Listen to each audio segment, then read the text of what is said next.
சேலை பிடிச்சி உடம்பு முழுக்க பாதி உடம்புல வந்து நெருப்பு பரவி எங்கள் அம்மாவை அன்னைக்கு நான் இழந்திருப்பேன். ஆனால் அதிலிருந்து எங்கள் அம்மா மீண்டு வந்து என்னுடைய 43 44வது வயசில் எங்கள் அம்மா இறந்து போனாங்க. எங்கள் அம்மாவை நான் பறி கொடுத்தேன். ஆக எல்லாமே ஒரு தெய்வ கட்டளை, ஆண்டவன் கட்டளை அப்படின்னு தான் நான் நினைக்கிறேன்.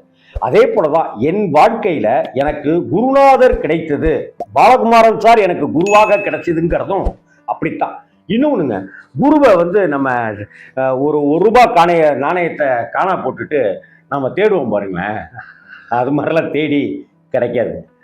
குருவை தேடுறதுங்கிறது ஒரு காணாமல் போன ரூபாயை தேடுவது மாதிரி கிடையாது. அப்ப தேடி வருவார் குரு, தேடி வருவாருங்க. யாரு இவன், யாரு, ஓ இவனை பக்கத்தில் வச்சுக்குவோம், இவன் யாரு, இவனை தள்ளியே வச்சுக்குவோம். குரு தீர்மானிப்பார்.